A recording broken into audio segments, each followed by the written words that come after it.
Olá, como vai? O entrevista especial de hoje tem o prazer de receber Jamie Yamashita. Ela é estrategista social.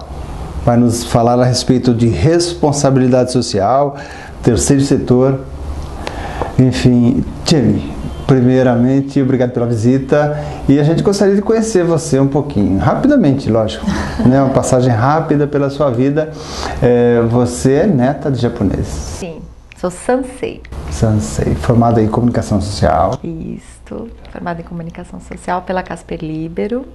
Super jovem, nem vou falar a idade, né? Porque mulher não gosta de divulgar a idade, mas super jovem e já assim com bastante experiência, né? E é o que pede o teu setor, né? Pede pessoas que, né, com a cabeça feita, que saibam o que estão falando.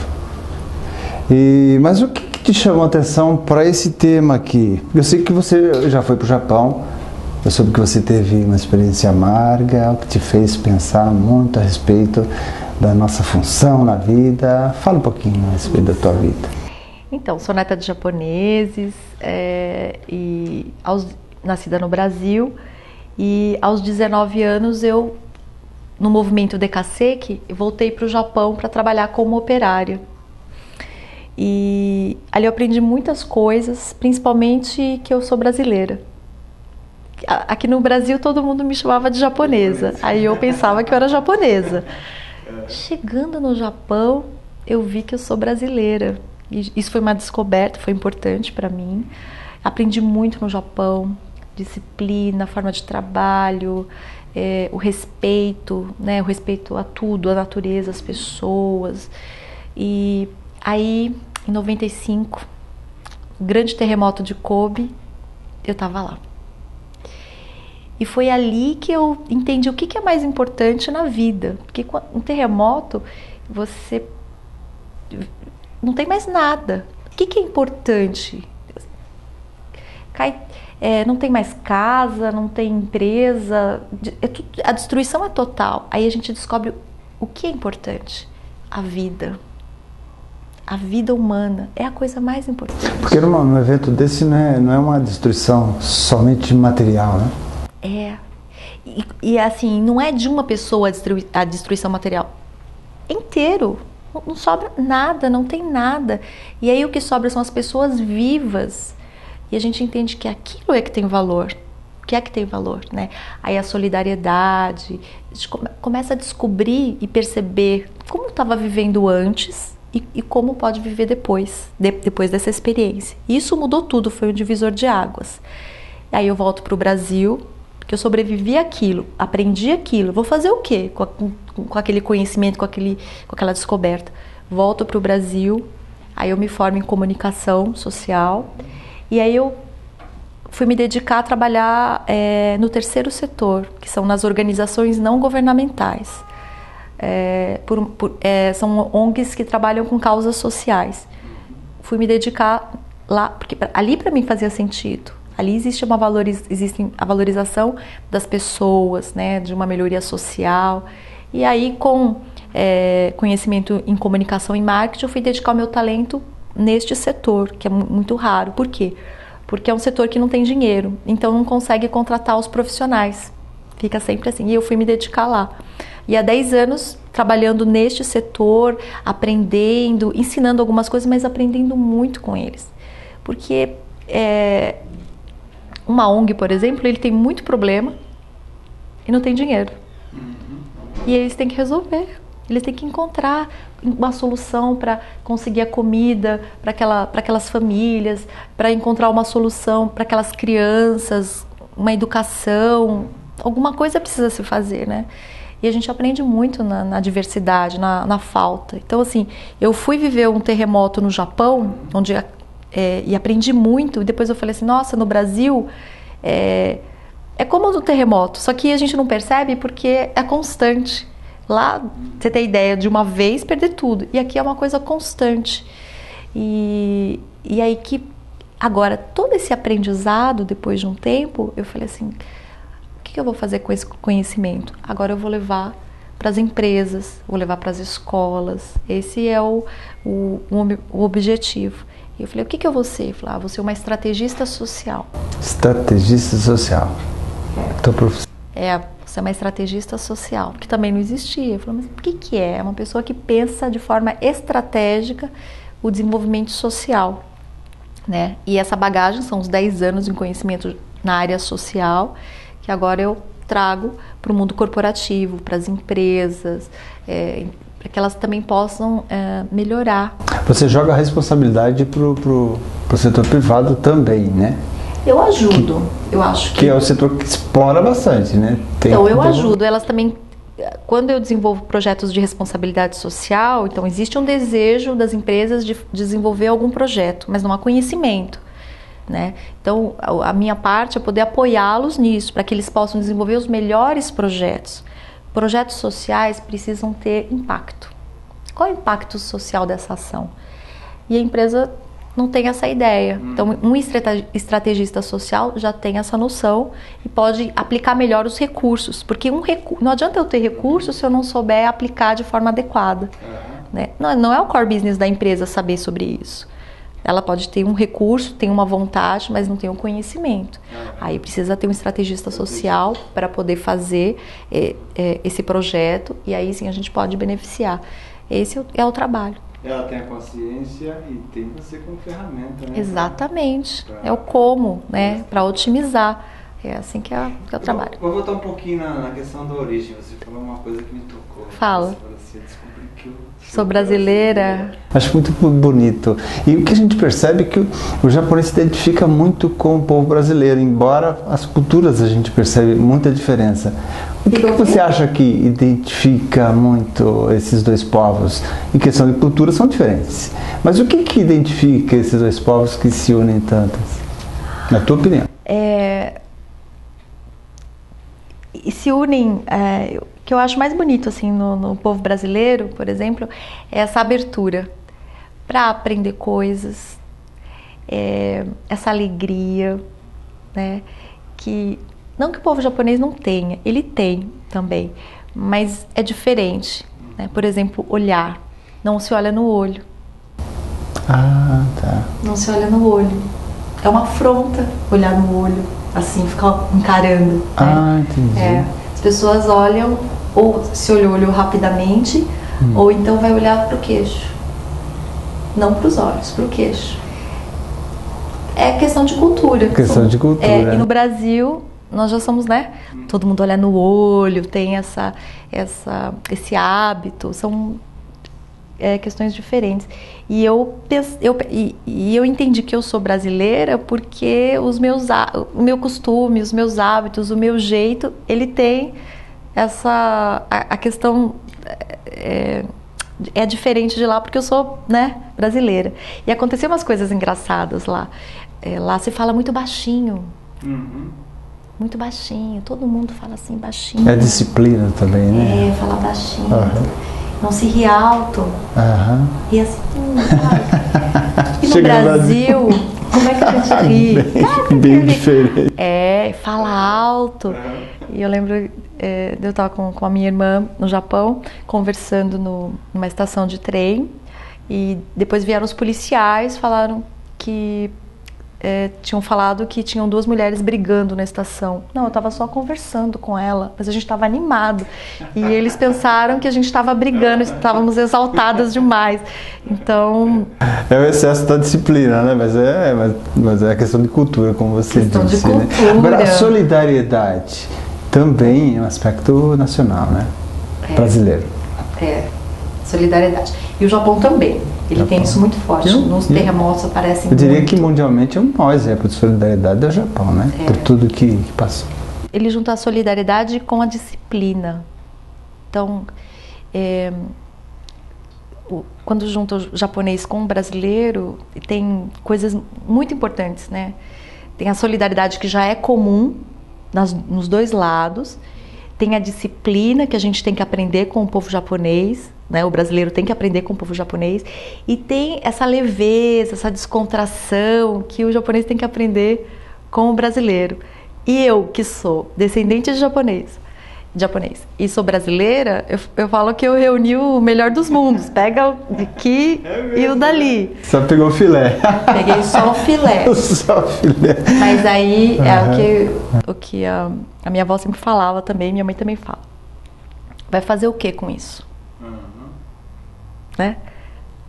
Tem que fazer a diferença. Não ser mais uma. Já que herdou características de um povo, características de outro, e hoje está no Brasil, que há necessidades, faça a diferença. Você já vai falar sobre essa diferença, que na verdade é uma missão, né? É. A gente vai para um rápido intervalo e voltamos com a estrategista social Jamie Yamashita. Até já.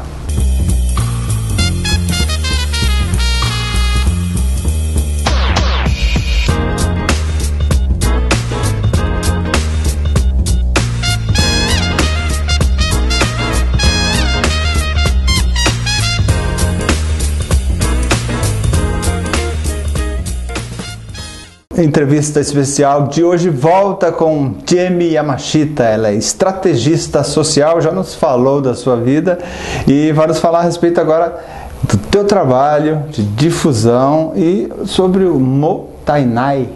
Motainai, o que é, Jamie? Motainai é o que eu aprendi com os meus avós, aprendi com os meus pais. Tudo era Motainai. E aí, um dia eu fui fazer um curso sobre sustentabilidade. Fiz o curso, tal, olha, sustentabilidade. Depois que terminou o curso, eu falei assim, isso é sustentabilidade? Ele falou, isso é sustentabilidade. Eu falei, puxa, a minha avó sempre me ensinou sustentabilidade, só que ela não dava esse nome. Aí ele falou, não, qual é o nome que você dava? Que ela dava? Aí eu falei, Motainai. E aí ele ficou curioso. E é isso. Como o Japão é uma ilha, tudo lá muito escasso, pouca terra, né? Então, eles aprenderam a otimizar tudo e não desperdiçar nada, porque senão não sobrevivia. E quando um japonês vê alguém desperdiçando alguma coisa, ele fala a expressão Motainai, que significa desperdício. Então é sinal que eu estou desperdiçando alguma coisa. E hoje o conceito de sustentabilidade é desperdício. Como é que eu vou ser mais sustentável? Eu vou identificar o desperdício. Onde eu estou desperdiçando? Porque se eu estou desperdiçando recursos... Olha que explicação importante. Não é simples? Todo mundo está ouvindo falar em sustentabilidade. É o tema do momento. É o tema do momento. E a gente traz de uma forma mais simples sustentabilidade. O foco no não desperdício. É o primeiro passo em sustentabilidade. Né? A gente fala assim, nossa, pensar em grandes ações. Primeira coisa, olha para você, olha para os seus bens materiais, olha para a tua casa, onde está tendo desperdício e começa a eliminar. Isso é Motainai, né? O conceito de Motainai é o não desperdício, por isso que tem essa palavra. E o seu trabalho como estrategista social também é divulgar o Motainai, a sustentabilidade. Você faz isso de que forma? Eu faço isso explicando, Motainai, sustentabilidade na prática. Né? Eu faço através de palestras e através de workshops, né? Em que eu conscientizo as pessoas sobre o conceito de sustentabilidade, de Motainai na prática, e sempre nos workshops eu lanço um desafio, né? Para que as pessoas identifiquem o Motainai na vida delas, né? Onde eu estou desperdiçando? Qualquer coisa. Onde eu estou desperdiçando recursos? Onde eu estou desperdiçando dinheiro? Onde eu estou desperdiçando meu tempo? Aí as pessoas começam a pensar a respeito disso, identificar e assim começar a ter atitudes mais sustentáveis. É assim que eu trabalho. Ok. E você trabalha com palestras, workshops, eventos? Onde, né? Em empresas, onde há uma conscientização dos colaboradores, em escolas, onde eu ensino o conceito para educadores, para que eles possam replicar para as crianças, porque o trabalho de conscientização e ligado à sustentabilidade, a gente tem que trabalhar educação pura. Então, o educador é um foco importante, os líderes também, trabalho muito formação de liderança, onde eu explico o conceito do Motainai e ensino as pessoas a utilizarem ele na sua vida. É assim que eu trabalho. Sua clientela aí, no caso, são educadores? Empresas. Então são escolas? Escolas, empresas, qualquer ONGs também, qualquer organização que queira praticar começar a praticar a sustentabilidade fazer na prática, né? Começar um projeto de sustentabilidade começa com palestras de conscientização, é esse o passo. Tá. Com relação às empresas, a gente já sabe que você vai principalmente conscientizar, né?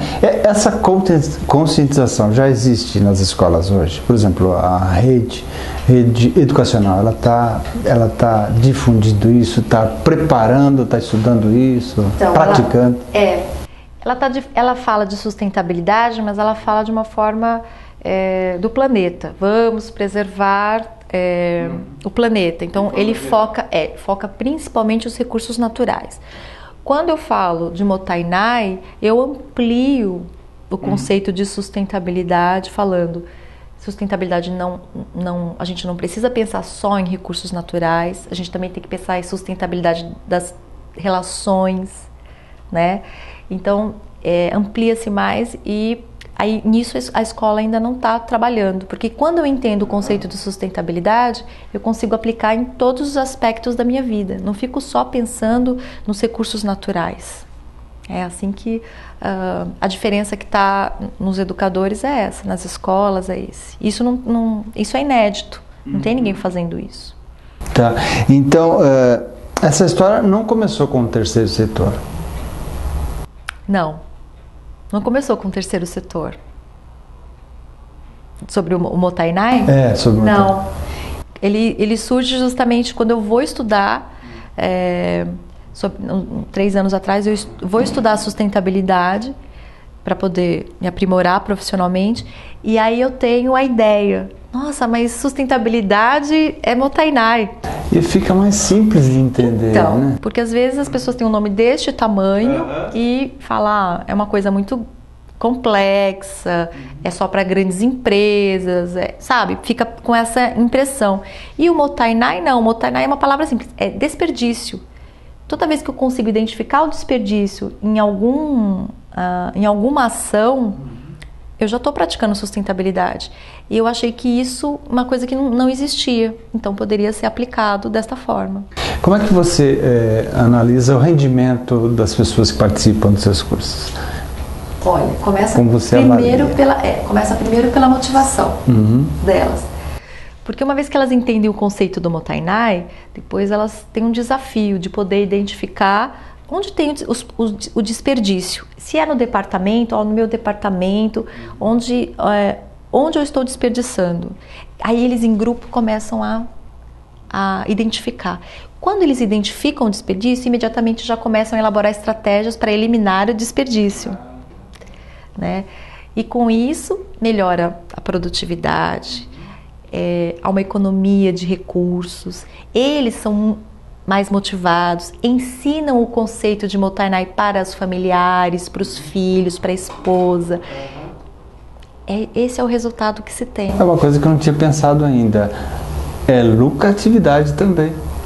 Porque se eu estou falando de eliminar o desperdício, eu estou falando de aumentar a eficiência. Que eu acho que é a visão, por exemplo, essa visão do japonês com o brasileiro, é isso. Lá no Japão, com um espaço tão pequeno, consegue-se fazer tantas coisas, é um povo que sabe otimizar, sabe aproveitar ao máximo. Quando se chega no Brasil, um espaço tão grande, com tantos recursos... Fartura. E aí logo o que vem à cabeça? Que desperdício, porque se eu estiver otimizando, eu consigo produzir muito mais, eu consigo aproveitar muito mais. Então, aí eu entendi, né? Porque eu nasci no Brasil. Que eu perguntava para minha avó, Quando eu, com 10 anos, eu na escola de geografia, aprendendo geografia, aí o Brasil é um país subdesenvolvido, pobre. O Japão é um país do primeiro mundo, desenvolvido. Aí eu voltei para casa e falei para minha avó, porque ela é a descendente que veio, né? Por que você veio para o Brasil? Por que você não ficou no Japão? E ela falou, mas por que você falou isso? Eu, criança, né, questionando. Por quê? Eu falei, ela falou, mas por que você está perguntando isso? E eu, porque hoje eu aprendi na escola que o Japão é rico e que o Brasil é pobre. E aí eu pensei, olha, que se você não tivesse vindo para o Brasil, eu teria nascido no Japão e hoje eu seria rica. Seria rica, né? Olha só, interessante. Criança, né? Cabecinha de criança. E a resposta dela falou, Tieme, cada um nasce onde tem que nascer. Só falou isso. Eu, criança, fiquei sem entender a resposta, né? Ela só me respondeu aquilo e eu fiquei sem entender. Hoje, a resposta dela faz todo sentido. Todo sentido. Cada um nasce onde tem que nascer. O Brasil é o país onde tem muito a ser feito. São muitas oportunidades, tem muita coisa a aprender. E se existe algo que eu possa compartilhar, algum conhecimento que eu possa compartilhar, o Brasil é o lugar. Por isso que eu nasci aqui. E que missão! A gente já volta a falar a respeito desse trabalho da Tiemi, que é estrategista social e sustentabilidade. Não desperdício. Até já.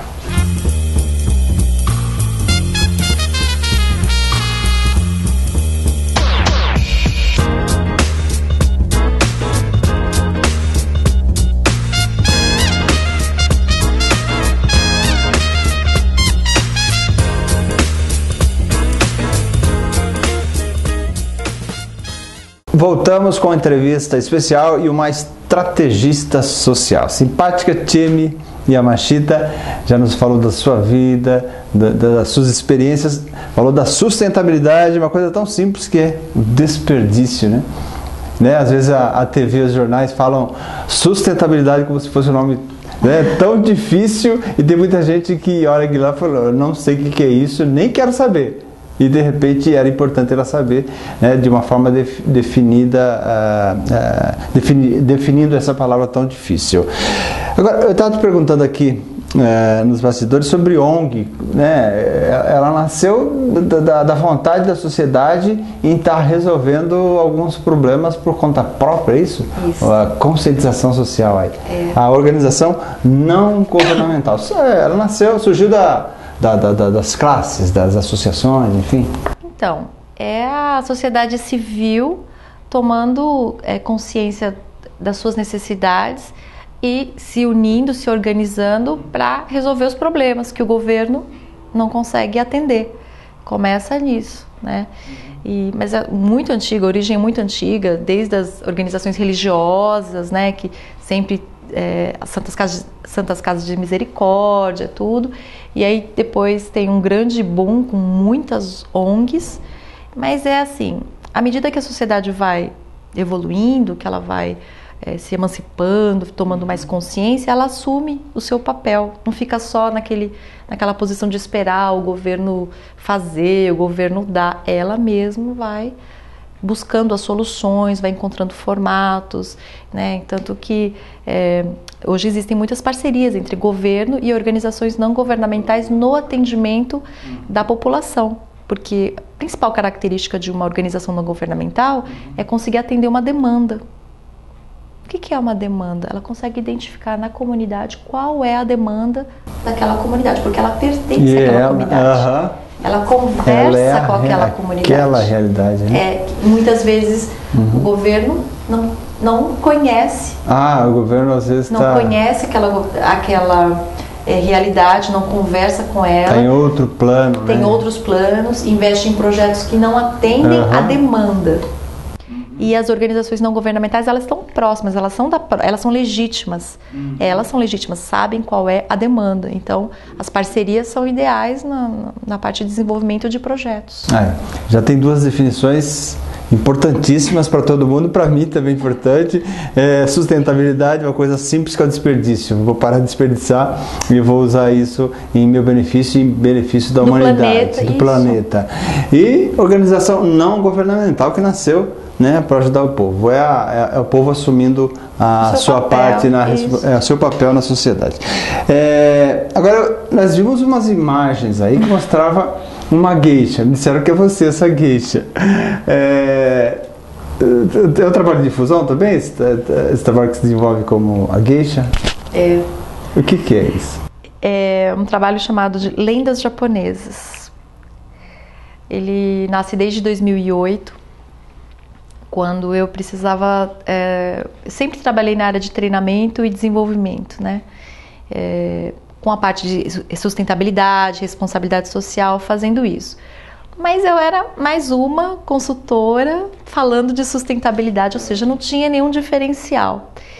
E quando eu pensei no conceito Mottainai, eu pensei também precisava ter alguma coisa de destaque, algum diferencial, alguma coisa que chamasse a atenção. E o Brasil é um país que gosta muito da cultura japonesa.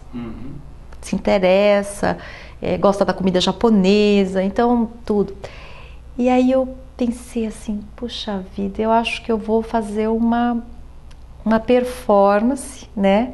Uma apresentação de uma geisha, então eu me visto de kimono, tudo, maquiagem, tudo, e vou contar lendas japonesas, e depois eu explico o conceito do Mottainai. Essa era a ideia, para causar um impacto, porque é uma forma de sensibilizar as pessoas. Porque as pessoas também buscam uma novidade, uma surpresa, né? E era uma coisa inédita, ninguém tinha feito, e eu sempre gostei muito da cultura, né, japonesa, e aí comecei a estudar mais. Estudar as roupas, como se veste, como anda. Fui estudar lendas japonesas. A maior beleza das lendas japonesas são os valores, que hoje... os valores. E aí eu resgato isso, porque as lendas japonesas eu também aprendi com os meus antepassados. E ficam presas, escondidas. Então, mas só os netos e os descendentes é que escutavam essas lendas. Aí eu falei, não... Vou trazer essas lendas e vamos falar para todo mundo no Brasil. Mas aí eu vou vestida e tal. E tá acontecendo assim, tá tendo uma boa aceitação, né? Todo mundo gosta. E o Mottainai, a parte de sensibilização é feita desta forma, de uma forma lúdica. Lúdica, é isso que eu ia falar. Me chama a atenção essa sua estratégia para atingir o objetivo, que é conscientizar, né? Que é definir, enfim, você usa até essa performance. Eu uso. Agora, deixa eu só fazer um parênteses aqui, explique como que é a origem, o que é uma geisha, porque ignorância de muita gente, inclusive era minha há um tempo, de achar que a geisha era uma prostituta. Tem muita gente que pensa isso. Explica pra gente como nasceu a geisha. Então, a geisha, na verdade, ela é uma guardiã da cultura. Então, ela estuda e aprende toda a cultura, as artes. Então, assim, ela aprende a arte da dança, ela aprende a arte da escrita, né?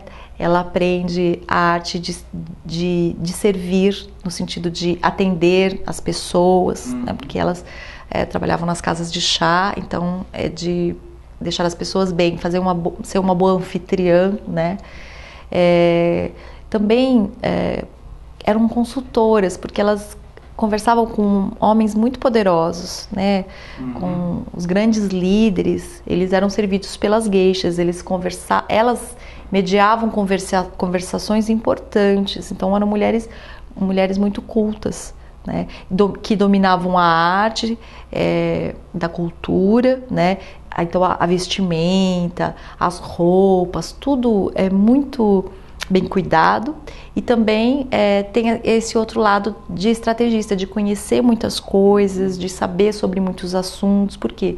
Porque conversar, ela só vivia no mundo das pessoas mais poderosas do Japão. Então, exatamente, tem toda essa parte que as pessoas desconhecem, elas pensam só numa coisa e esquecem a outra, e ela, na verdade, é a guardiã da cultura, né? Da genuína cultura, porque ela aprende todas as artes, de tocar o shamisen também, daqueles instrumentos, de tudo mais.